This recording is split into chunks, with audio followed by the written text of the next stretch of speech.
بابون لا یقول فلان شهیدون. طالبانو د امام بخاري مقصد له دې نه دا ده هر چاته شهید مه وایئ.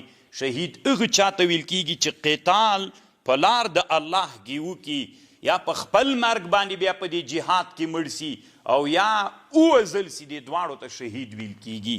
نو اوس ګوره طالبانو دغه حدیث چې دلته امام بخاري راوړ، صحابه داسې وایي یو سړی د مسلمانانو په سب کې داسې خوندور جنګ یې وکړ، نبی علیه السلام ویلې دا مخلص نه ده، دا مسلمان نه ده، مؤمن نه ده.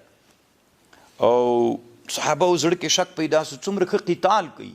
وروسته همدغه مسلمان دا چې د مسلمانانو سب کې زخمي سو، دلته توره کېښودله، دا تیره طرف یې دې ته متوجه کړه، داسې ځان پرې ور اچو، دا جې پې چیرې کړه، ستی ځان مړ کړه. نبی علیه السلام ورته ویلي ما درته ویلي ول هر سړی شهید نه ده، هر سړی به د جهاد الله دین پر رجل فاسق و فاجر باندې مؤید ګرځي.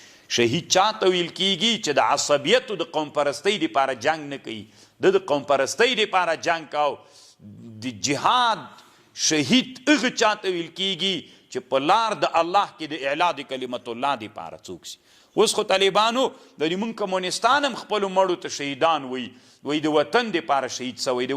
نو اسلام کې د وطن دی بلا وهلی که دومره نري رښتیا هم د اسلام مني نه، بیا خپله هغه کې څه ورته وایي، خپل اصطلاح کې د کمونیستۍ په اصطلاح کې یو نوم ورته کېږدئ، د موږ د اسلام نوم ولې پې باندې ږدئ چې شهید ورته وایي. شهید نه طالبانو، شهید هغه چاته وایي چې د اعلا د کلمت الله دپاره. دا اوس زمانو کې طالبانو یو دانه مړ سو، ډېر شر و شورې پې جوړ کړي، کومه جلۍ باندې میینو وزلی ده، چا یو قوم نه بل قوم وزلی ده، نوم یې پې شهید کېښوده. د ملت شهید څه ده طالبانو لرو بر کې چې نارې وي. اصل قصه داسې ده ای په ښځه باندې وزلی طالبانو، اوس دوی نارې وهي چې هغه د څه ورته وایي شهید ده، واغه ده او دغه ده. شهید هغه چاته ویل کېږي چې د الله د دین دپاره قربان سي او د الله د دین د اعلا د کلمت الله دپاره څوک ووژل سي.